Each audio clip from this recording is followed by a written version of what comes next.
The van that blew through these yards here left its bumper behind and a lot of damage. That's why one of the neighbors gave us a call. I was there to ask him if those customers' claims are true. We've talked to some customers who said you did inspections for them and never gave them. I believe I don't have the information in front of me. We have someone out there today, the 15th, and then get everything wrapped up. You don't have someone out today because I'm standing in the house right now. And there's nobody here. Shot delivered. Hearing a story like that, you'd think that AEDs would be everywhere, but we found places where these devices are missing or misleading. On the street I'm standing on, Casas Baradasaki owns 4 homes. Using the city's own records, I was able to find out that over the past year and a half, the group spent $10 million in auctions. This house here caught fire 7 months ago, and it's just been sitting here. All the while, just steps away, the family next door has been making repairs. We have put together a full rundown of the tips that we got from those experts that you can look at, the websites that you can use if you want to embark on your own project. The coach is on unpaid leave and not allowed in any Brown County schools. The school board does meet in 2 weeks when they'll decide whether to fire him. The sheriff's office has pointed to a breakdown in communication between agencies as the reason a wanted man was allowed to walk out of the jail here and disappear. Oh, there's definitely a failure on many levels. We met David Asa earlier this month after he spent days trying to get someone to listen to him and figure out how another man had been booked into jail and charged under his name. I'm just asking them, what do I need to do? And everybody said, I don't know, and then sent me to somebody else. Our CBS 4 Problem Solvers investigation revealed that jail staff did suspect this was actually Anthony Brem, a felon with an active warrant out of Morgan County. Yet Brem was allowed to sign a pretrial release under Asa's name and bond out of jail. Since then, I've been trying to get answers. Getting a lot better, a lot faster. First, at this sheriff's office news conference. So is there policy change that's going to be connected to this? The office unveiled new cutting-edge iris technology to identify inmates. It is a national database. But the jail commander told me it wouldn't stop inmates from using other names. If today that same situation happened, the results would be the same, unfortunately. I'm going to look at the camera. I question that, since the $15,000 program is supposed to make it easier to keep track of inmates. This is cutting-edge science. Sheriff John Layton told me the Brem case is about more than that, since his real name was discovered but was not used correctly in court. Technology is wonderful, but we still have to rely on humans at times. This is a news story that was run by CBS 4. Days later, at a meeting of Marion County's Criminal Justice Planning Council, And you'll see, not the same guy. the sheriff's office played our CBS 4 Problem Solvers story. Lisa wants to know how this happened too. The sheriff asked the council to send this issue to its working group, which will do research and recommend changes that could fix it. This is 100% true, and we are working diligently to get it fixed. Yeah, it's insane. In the meantime, I was able to get help for Asa. He's working with the prosecutor's office now to get the case filed under his name eliminated from the system. I've done nothing wrong. I shouldn't have to be punished for somebody else that got a hold of my information. The judge in this case told me it's his policy not to comment on what goes on in his courtroom. I did ask the prosecutor's office for comment. A spokesperson told me only they are participating in those conversations. We'll continue to push for answers. For CBS 4 Problem Solvers, I'm Jill Glavan. My research revealed serious inconsistencies in the way the state handles rape kits like this one. A statewide audit has pointed to a net number of kits, nearly 2,600, but I found that number is off by thousands. What we have in here, Joyce Moss is a sexual assault nurse examiner. we'll use what's called a rolling technique. Her full-time job is to collect these kits and hand them over to police. We document any injuries we find. Last year was our busiest year. What can feel medical and sterile is far from it. These kits represent people, sexual assault victims like Eileen Potenza and her daughter Allie. It was violent, it was brutal, it was very demeaning. In 2013, 6 men broke into the Potenzas' home. For 2 hours, they terrorized the family. Allie was sexually assaulted by multiple men. Eileen shot twice trying to escape, forced to drive to an ATM, and sexually assaulted in her car. And then I remember waking up in a room full of people in my hospital room. When it was over, a nurse collected a rape kit. You want to say anything to the victims? Police quickly caught the suspects, and they were later convicted. We have a society that's shifted. We were kind of a high-profile case. There was a lot of news around this, and maybe that was not typical of the way it always happens. Our CBS 4 Problem Solvers investigation found that to be true. Across Indiana, hundreds, if not thousands, of rape kits are being collected each year.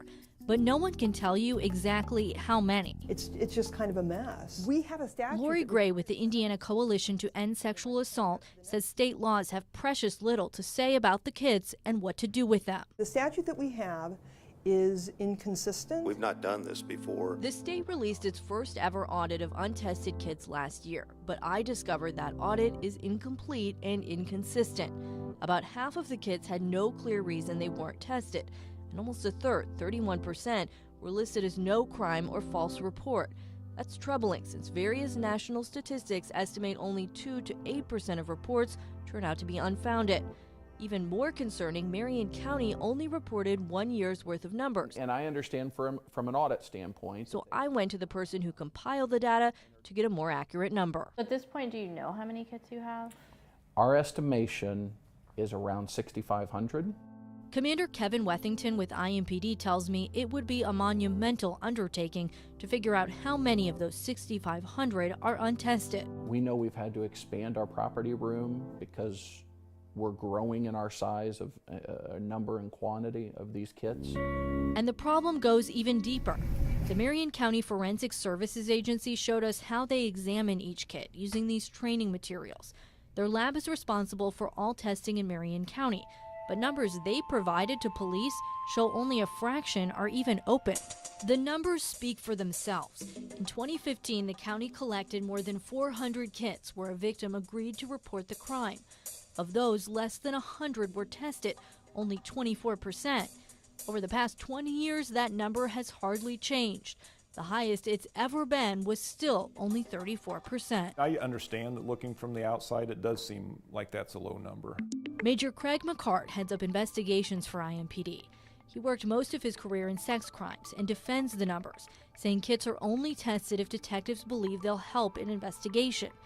He and Wethington both told me they'd welcome a more consistent approach statewide. If Crime Lab had unlimited resources and we had unlimited resources, then we'd love to test every kit just on the chance that, that maybe that one time we might find something out. But I think that would be difficult to do at this time with what we have. I still don't know what was worse. It's not too difficult for the state's second largest county, though. Earlier this month, Lake County near Chicago announced it will start testing all of its kits unless a victim asks to stay anonymous. I would like to see the policies across the state be pretty much universal. State Senator Michael Kreider, who launched the original audit, is now working on a statewide tracking system.